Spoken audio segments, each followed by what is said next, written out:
84లో MA Osmania విశ్వవిద్యాలయం ద్వారా మామూలు ప్రైవేటుగా చదువుకుని నేను ఉత్తీర్ణుడిని అయ్యాను. ఎంఫిల్ ప్రవేశ పరీక్ష పెట్టగా నేను పీహెచ్డీ చేద్దాం, చేస్తే యూనివర్సిటీ ఉద్యోగం ఏదో వస్తుందంటున్నారు. ఈ మామూలు ప్రైవేట్ స్కూల్లో మాస్టర్గా ఏం బతుకుతామని ఓ ప్రయత్నం చేశా. ఏం పెద్దగా ఏం తయారవలా. ఊరికే ఏదో అడుగుతారన్నారు. ఎవరు చెప్పిన వాళ్ళు కూడా ఎవరు లేరు. ప్రత్యేకించి ఏం అడుగుతారు? 4 ప్రశ్నలు ఉంటాయి, 4 100 అన్నారు ఆయన. మేము వెళ్ళాం, ఊరికే రైల్లో పడుకుని వెళ్ళాను స్లీపర్ కోచ్లో. నాకు తోచిన మాటలేవో రాస్తే ఆశ్చర్యకరంగా ఎంఫిల్ ప్రవేశ పరీక్షలో నాకు రాష్ట్రం మొత్తం మీద ప్రథమ స్థానం వచ్చింది. రాష్ట్రం మొత్తం మీద ఏమీ తయారవకుండా నాకు ఏదొస్తే అది రాస్తాను. అప్పటికే ఉన్న పరిజ్ఞానంతో నాకు 17 ఏళ్ల వయస్సు నుంచి రామాయణ భారతాలు కావ్యాలు చదువుకునే అలవాటు ఉంది. కాబట్టి ఆ ఉన్న పరిజ్ఞానంతో రాస్తే సమాజానికి సాహిత్యానికి సంబంధం ఏమిటని ఒక 25 మార్కుల ప్రశ్న అడిగితే దానికి నేను 25 పేజీలు సమాధానం రాస్తే ఆ దిద్దే ఆయన 25 వేసేసాడు. అనుమానమే లేదు. ఇంకా ఇంత మంచి మాటలు ఎవడు రాయడం. అయ్యాక నాకు ఒక అపూర్వ దర్శనం కలిగింది. నేను ఆయనకి ఎంత గాఢాభిమాని అంటే, కోడలు దిద్దిన కాపురం ఆయన 100వ చిత్రం కదండి, 100వ చిత్రం, 200ల చిత్రం. కోడలు దిద్దిన కాపురం 200ల చిత్రం. అప్పటికి నేను చిన్నకురాండి. కానీ నాకు ఎంత పిచ్చి అంటే, మనం ఎన్టీఆర్ అంటే అభిమానం ఇలా ఉంటే అలాగా అని. అంతవరకు ఆయన నటించిన 200 చిత్రాలు ఏంటి, అందులో హీరోయిన్లు ఎవరు, దర్శకుడు ఎవరు, సంగీతం ఎవరు, అందులో టీవీ రాజు సంగీతమా కాదా, అదొకటి నాకు కావాలి. ఇప్పుడు ఆయనకి బాగా ఇష్టం టీవీ రాజు అంటే. టీవీ రాజు గారి సంగీతమా కాదా, ఇలా ఒక పట్టిక తయారు చేశా. 200 పెద్ద బాటనీ రికార్డు, సైన్స్ రికార్డు లాగా 200 సినిమాలది. ఇంత చేసిన వాడిని ఎప్పుడైనా ఆయన దొరుకుతాడా? ఆయనకి చూపించి మీకోసం మీ అభిమానంతో నేనంత చేశాను అంటే ఆయన దర్శనం నాకు దొరకలేదు, కానీ అపూర్వంగా దొరికింది. నా ప్రతిభ ప్రదర్శింపబడ్డాక ఆయన పిలిచి నన్ను మెచ్చుకునే అవకాశం వచ్చిందండి. పిలిచి మెచ్చుకునే అవకాశం. ఎంఫిల్లో 87వ సంవత్సరంలో నేను సర్వప్రథమ స్థానం సాధించాక చేకూరు రామారావు గారిని ప్రొఫెసర్ ఉండేవారు. అప్పుడు మహానుభావుడు, ఇప్పుడు కీర్తిశేషుడు. ఆయన, ఏమయ్యా గరికిపాటి, నీకు తెలియదు, చిన్న కొరాడవి, రాష్ట్రం మొత్తం మీద ఫస్ట్ ప్రైజ్ వచ్చిందయ్యా, తెలుగు విశ్వవిద్యాలయానికి మొదటి బ్యాచ్ మొదటి విద్యార్థి నువ్వే వినాయకుడివి అన్నాడు ఆయన. అని నీకు రామారావు గారిని చూడాలని ఉన్నారు, జీవితంలో అంతకంటే భాగ్యం ఉంటుందా అన్నాను. చూడాలి, అయితే వెళ్ళవయా అన్నారు. అక్కడికి వెడితే మన నారాయణ రెడ్డి గారు, దొణప్ప గారు లాంటి మహానుభావులు ఉండగా ఆయన పిలిచి నాకు అడ్మిషన్ సర్టిఫికెట్ చేతిలో పెట్టి, నరసింహారావు గారు, ఆయన గంభీరమైన గ్రాంధిక భాష కదా, నరసింహారావు గారు మీరు ప్రథమ స్థానం సాధించారు ప్రవేశ పరీక్షలో, ఎంఫిల్ పట్టాలో కూడా మీరే ప్రథమ స్థానం సాధించాలి అన్నాడమ్మా ఆయన. ఆ ఆశీర్వచనం ఏడాది తిరగకుండా ఫలించింది.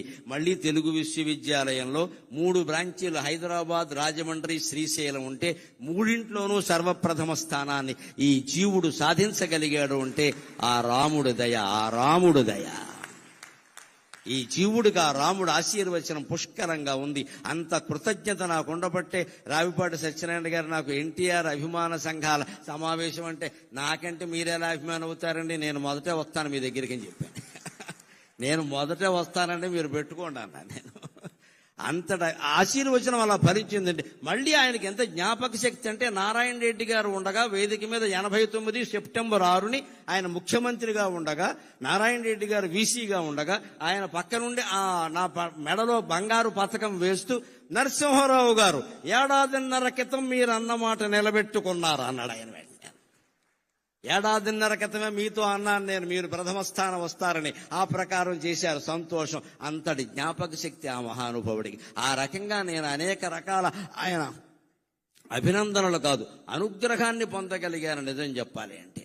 అలాగ వైకుంఠపాళి మీద పాడినటువంటి పాట అంతేకాదు, కొన్ని కొంటె చిత్రాలు కూడా ఆయనకి నన్ను చాలా బాగా ఆకర్షించాయి. జీవిత చక్రం అని సినిమా వచ్చింది. అందులో వాణిశ్రీ ఆయన, మాకు కొత్త డ్యాన్సులు, అప్పుడు కొంచెం కొత్త వాళ్ళంతా వచ్చారు. మన మహమ్మద్ రఫీ పాటలు, పిబి శ్రీనివాస్ ఇక్కడ పాడడం, ఇవన్నీ ఉండేవి. దాంతో రామారావు గారు స్టైల్ కొంచెం మార్చుకోవాల్సి వచ్చింది.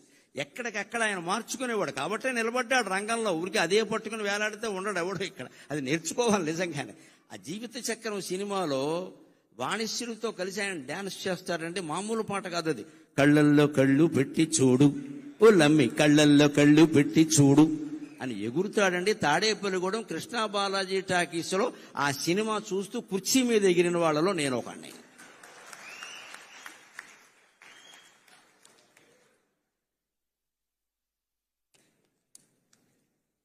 నాకు ఇది ఒక అవకాశం. ప్రవచనాల్లో చెప్పలేని మాటలన్నీ ఇక్కడ చెప్పేయచ్చు. ప్రవచనాల్లో ఈ మాటలు చెబితే ఖాతాలు పోతాయి. ఇక్కడైతే అన్నీ చెప్పేయచ్చు అయ్యాను. తాడేపల్లిగూడెం కృష్ణా బాలాజీ టాకీస్లో జీవిత చక్రం సినిమా చూడడం కోసం కాలేజీ కడుతున్నామని ఇంటి దగ్గర అబద్ధం చెప్పి 8:30కే వచ్చేసి అక్కడ రిజర్వ్ టికెట్ కోసం చెయ్యి విరగొట్టుకున్న వాళ్ళు నేను ఒకన్నాను. కృష్ణా బాలాజీ టాకీస్, ప్రభాత టాకీస్ అని 2 ఉంటాయి. అందులో సినిమాలు వస్తే మాకు కోపంగా ఉంటుంది. వెంకట్రామ టాకీస్, విజయ టాకీస్ ఉన్నాయి. అవి కొత్త టాకీసులు, అందులో రావాలని కోరుకుంటాం. కానీ ఈ సినిమా అందులో ఇచ్చా. అయినా సరే మా ఇంటి ఓడో, పైగా మా పశ్చిమ గోదావరి వాళ్ళు ఎన్టీ రామారావు అనరండి, ఎంటి ఓడో అంతే లెక్క. మా ప్రేమ మాది, మా ఇంటి ఓడో మా సినిమా. ఏంటి చెయ్యి ఉంటే ఉంటుంది, పోతే పోతుంది అని అందరూ నుంచున్నాం అంతే. అలాగా నుంచి నిలబడి కళ్ళల్లో కళ్ళు పెట్టి చూడు అని సీట్ ఎక్కి ఎగిరేసిన వాళ్ళు నేను ఒక. అలాంటి సరదా డ్యాన్సులు కూడా ఆయన అద్భుతంగా చేసేవాడు అండి, అనుమానమే లేదు ఎక్కడ. అలాంటి పరిస్థితుల్లో అంతేకాదు, ఇంకొక మాట మనం ప్రత్యేకంగా చెప్పుకోవాలి.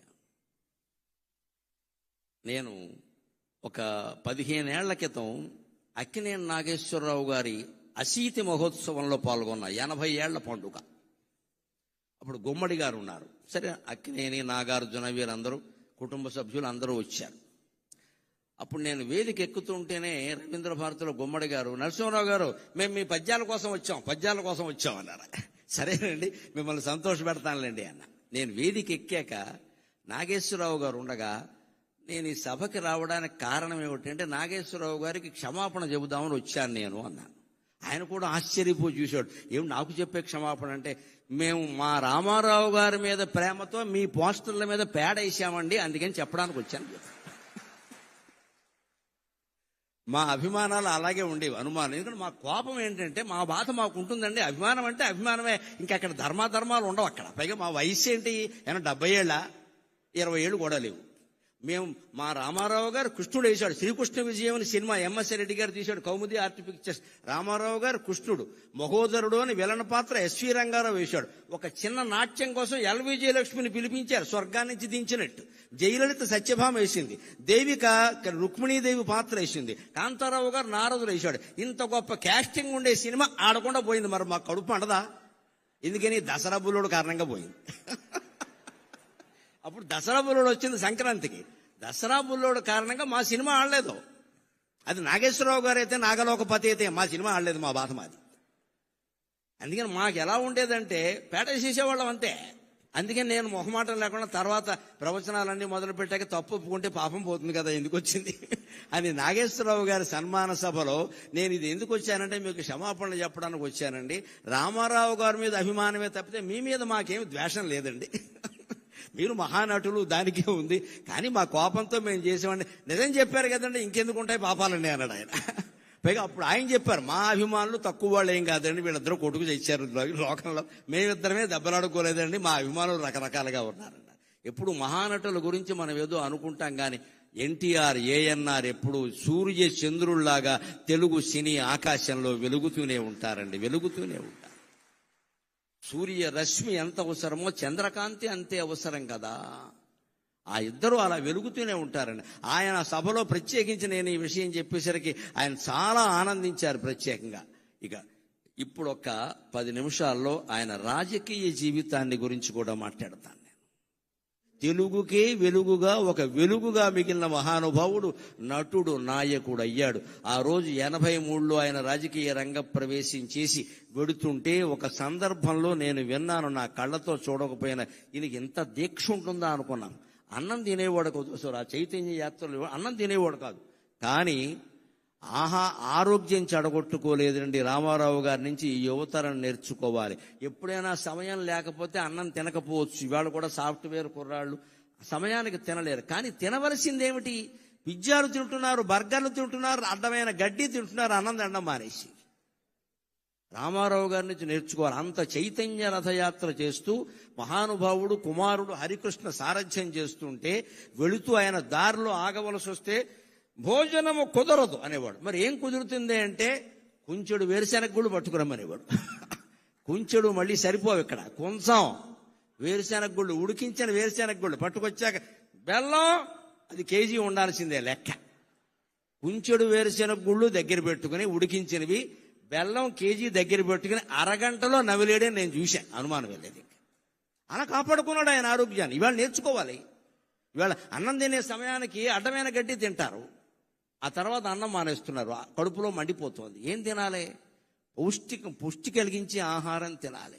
ఉపవాసం చేస్తే కనీసం మజ్జిగ తాగాలి ఆ సమయానికి. ఉడికించిన వేరుశెనగ గుళ్ళు తినండి, బొంబాయి శనగలు తినండి, బఠానీలు తినండి, అవన్నీ మంచివమ్మా. అవి ఊరి పూర్వం తినే తేగలు తినండి. అంతెందుకు, ఈ కాలంలో బాగా వస్తాయి మొక్కజొన్న పొత్తులు తినండి, అన్నం అక్కర్లేదు, బోల్డ్ పుష్టి. ఇక్కడ కాల్చిన మొక్కజొన్న పొత్తులు తింటే అన్నం అక్కర్లేదు. ఎప్పుడైనా అన్నం తినని పరిస్థితి అటువంటివి తినాలి. కానీ ఆ బిస్కెట్లు, ఈ బిస్కెట్లు, ఈ చాక్లెట్లు, ఇవన్నీ తిని చాక్లెట్లు ఉంటే టాయిలెట్కి వెళ్తాం, ఉపయోగం ఏంటి? ఇక్కడ ఏం తినాలి? తినకు పరిస్థితులు ఉంటాయి. సినిమాల్లో ఉన్న వాళ్ళకి మరీ ఎక్కువగా ఉంటాయి, రాజకీయాల్లో ఉన్న వాళ్ళకి అన్నం తినే అవకాశం ఉండదండి. ఏం తినాలి? ఆరోగ్యం చెడిపోంది తినాలి. అందులో కూడా ఆయన క్రమశిక్షణ ఏమిటంటే, అలా ఉడికించిన వేరుశెనగ గుళ్ళు, బెల్లం లాంటి ఆహారం తినేవాడు తప్ప బయట ఏదో పట్టుకురమ్మని తినేవాడు కాదండి. నియమం అంటే నిష్ఠే, నియమం అంటే నియమమే, నిష్ఠ అంటే నిష్ఠమే. ఆయన నుంచి అది మనం నేర్చుకోవాలి. ఆ రకంగానే రాజకీయ జీవితాన్ని గడిపాడు. ఇంకొక మాట మనం చెప్పుకోవాలి. తెలుగుతనం, తెలుగు జాతి అంటే ఆయనకి ఎంత ఇష్టం అంటే ఆచరించి చూపించాడు. 89 నుంచి 94 వరకు ఆయన ప్రతిపక్షంలో ఉన్నారు. ప్రతిపక్ష నాయకుడుగా ఆయన పాత్ర ఆయన చేశాడు. నేను అసెంబ్లీకి రాను అని మాట్లాడలేదు, వచ్చాడు ఆయన. ఖచ్చితంగా స్పీకర్ గారు ఉండగా చెప్పుకోవలసిన మాట. ఆయన వచ్చాడు. అంత మహానటుడు, అంత మహానాయకుడు ఓడిపోయిన దశలో కూడా అసెంబ్లీకి వచ్చాడు. ఆయన కర్తవ్యం ఆయన నిర్వర్తించి ఇటువంటి వాళ్ళందరినీ నడిపించాడు ఆయన శుభ్రంగా. ఆ దశలో కూడా ఆయన మనోధైర్యాన్ని కోల్పోలేదండి. అంతేకాదు, ఆత్మాభిమానాన్ని కోల్పోలేదు, ఆంధ్రాభిమానం కూడా కోల్పోలేదు. 91లో పివి నరసింహారావు గారు నంద్యాలలో పోటీ చేస్తే, తెలుగువాడు ప్రధానమంత్రి అవుతున్నాడు, మేం పోటీ పెట్టాం అన్నాడమ్మా, అన్నాడమ్మా, అన్నాడమ్మా, అన్నాడమ్మా, అన్నా అన్నా అన్నాడమ్మా, అన్నాడమ్మా. మరొక మొగాడు ఉన్నాడా? మరో మనిషి ఉన్నాడా? ఎంత స్వార్థం ఇవాళ రాజకీయాల్లో, ఎంత స్వార్థం. సానుభూతి చూపించవలసిన చోట కూడా పోటీలు పెట్టేస్తున్నారే. ఆయన శుభ్రంగా ఆయన నిలబడితే పివి నరసింహారావు గారి పరిస్థితి వేరుగా ఉండేది. చాలా కష్టం నెగ్గడం అది. అందులో సానుభూతి ఉంది ప్రజలకి, ఈయన పట్ల చాలా సానుభూతి ఉంది. ఈయన ఓడిపోయాడని ఏమవుతాడో తెలియదు, కానీ తెలుగువాడు ఇంతకాలానికి ప్రధానమంత్రి అవుతున్నాడు, నేను అడ్డుపడను, మా తెలుగుదేశం పార్టీ తరఫున పోటీ లేదు అని ప్రకటిస్తే నంద్యాలలో ఎప్పటికీ చెరిగిపోని మెజార్టీ వచ్చింది పివి నరసింహారావుకి. ఎన్టీ రామారావు దయ వల్ల వచ్చింది, ఎన్టీ రామారావు దయ వల్ల వచ్చింది. ఔదార్యం అంటే అది, ఔదార్యం అంటే అది. ఆయన సంచలనాలు చేశాడు, సరదాలు చేశాడు, సంచలనాలు చేశాడు, సరదాలు చేశాడు. రాజకీయాల్లో ఉండగా నిజంగా కార్టూనిస్టులందరికీ రోజు మ్యాటర్ దొరికింది అంటే ఎన్టీ రామారావు దయ్యానండి. ఏదో ఓ చలోక్తి విసిరేవాడు, ఏదో పని చేసేవాడు, అందులో ఆవేశమో ఆవేదనో ఏదో ఉండేది. దాని మీద వీళ్ళు జోక్ వేసుకునేవాళ్ళు. ఆయన దగ్గరికి వెళ్ళి ఎవరన్నా చూస్తే, పోన్లేవయా వేసుకొని ఈ విధానికి వాడు బతుకుతాడు, లేకపోతే వాడు కార్టూన్ ఎవడో చూస్తాడనేవాడు తప్ప కక్షలు తీర్చుకునే, మీడియా మీద కక్ష తీర్చుకునే ప్రయత్నం రామారావు చేయలేదండి ఎప్పుడు కూడా. దాన్ని చాలా తేలిగ్గా, చాలా ఎన్ని కార్టూన్లు రామారావు గారి మీద వచ్చిన వ్యంగ్యమైన కార్టూన్లు మరి ఏ నాయకుడి మీద రాలేదండి. ఈనాడు శ్రీధర స్వతంత్రించి ఎంత సరదాగా వేసేవాడు, అవన్నీ సరదాగానే తీసుకున్నాడు ఆయన. అంతేకాదు, ఇంకొక మాట చెప్పుకుని మనం సెలవు తీసుకుందాం. ఒక ప్రాంతీయ పార్టీ నాయకుడై ఉండి ఆంధ్రప్రదేశ్ అనే ఒకే ఒక రాష్ట్రానికి కొంతకాలం మాత్రమే ముఖ్యమంత్రిగా ఉండి నేషనల్ ఫ్రంట్ ఏర్పాటు చేసి కన్యాకుమారి నుంచి కాశ్మీర్ వరకు భారతదేశాన్ని ఏకం చేసి ప్రతిపక్షాల కూటమిని ఏర్పాటు చేసిన మహానుభావుడైన. సామాన్యమైన విషయం కాదు నేషనల్ ఫ్రంట్. పైగా ఇప్పుడు ప్రతిపక్షాలు కలుపుతున్న వాళ్ళు కూడా సాధించలేని విజయం ఆయన సాధించారు. అయ్యన్న పాత్రుడు గారికి నాకంటే బాగా తెలుసు ఈ విషయాలని. బీజేపీ కమ్యూనిస్టులు ఎప్పుడైనా కలుస్తారండి? అసలు సాధ్యమేనా అది? ఎవరైనా కలుస్తారు, కానీ బీజేపీ కమ్యూనిస్టులు కలుస్తారా? ఉప్పు నిప్పులా ఉంటారు కదా, అటువంటి వాళ్ళందరినీ దేశం నాశనం అవుతోంది, మీరు కలవాలి, మీరు కలవాలి. ఇటు అద్వానీ వాజ్పేయిల్ని, అటు కమ్యూనిస్టు నాయకుల్ని ఒప్పించి వీపీ సింగ్ ప్రభుత్వానికి మద్దతు సేకరించిన మహానుభావుడైన నిజం చెప్పాలంటే.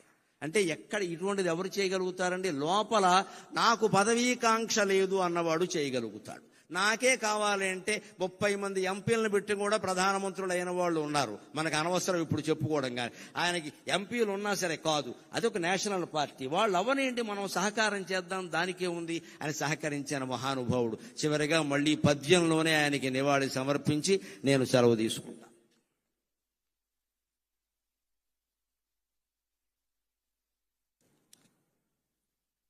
విశ్వఖ్యాత నట ప్రపంచ. రామారావు గారి సంతోషించాలి అంటే మంచి సమాస ధాటితోనే ఉండాలి పద్యం. తేలికైన మాటలతో చెబితే ఏమయ్యా గరికిపాటి ఇలాంటి పద్యం చెప్పేవాడు రాత్రి కల్లోకి వస్తాడు ఆయన. అందుకని మంచి సమాస ధాటితోనే ఉండాలి పద్యం ఖచ్చితంగా. విశ్వఖ్యాత నట ప్రపంచ విభవావేశ స్వభావ ప్రభావ అశ్వోద్ధూత సమస్త చిత్ర పరిషత్ హరాగ్రహారం మగున్. విశ్వఖ్యాత నట ప్రపంచ విభవావేశ స్వభావ ప్రభావ అశ్వోద్ధూత సమస్త చిత్ర పరిషత్ హరాగ్రహారం మగున్. ఏ శ్వానములు అవేమి వాగుకొనని ఈ సింహము ఆ సింహమే. ఏ శ్వానములవేమి వాగుకొనని ఈ సింహము ఆ సింహమే. శశ్వచ్ఛాంతిని రామరాయుడుగను. శశ్వచ్ఛాంతిని రామరాయుడుగను. స్వర్గమునందు అంతటన్. ముగిస్తూ నేను ఆనందించే ఒక్క మాట ఏమిటంటే, 2021లో నా కాలికి గండపెండేరం వేస్తే బెంగుళూరులో దాని మీద ఒక బిరుదం రాశారు. విశ్వవిఖ్యాత అవధాన సార్వభౌమ అని రాశారు. నేను అనుకున్నాను ఇది కూడా ఎన్టీ రామారావు గారి అనుగ్రహమే అనుకున్నా. ఎందుకంటే ఆయన విశ్వవిఖ్యాత నట సార్వభౌమ. ఆయన దయ వల్ల మనకు వచ్చింది విశ్వవిఖ్యాత అవధాన సార్వభౌమ. ఆయన రంగంలో ఆయన విశ్వవిఖ్యాతుడు, నా రంగంలో నేను ఆయన అభిమానిగా విశ్వవిఖ్యాతుడిని కాగలిగాను. ఈవేళ 12 కోట్ల మంది తెలుగు వాళ్లలో 75% మంది నా మాటలు వింటున్నారు అంటే నా తల్లిదండ్రుల పుణ్యం, నా తల్లిదండ్రుల పుణ్యం, నా పెద్దల దయ, రామారావు గారు లాంటి వారి ఆశీర్వచనం. ఈవేళ బయటికి గడితే పదవుల్లో ఉన్న వారి దగ్గర నుంచి ఊరికే పారిశుధ్య కార్మికుల వరకు కనపడి మేము వింటున్నాం గురువు గారు అని నమస్కారం చేస్తుంటే నా ఒళ్ళు నేనే గిల్లుకుని ఆనందిస్తున్నానమ్మా. అభిమాన లోకానికంతటికీ కృతజ్ఞతాపూర్వకంగా నేను నమస్కారం చేస్తున్నాను.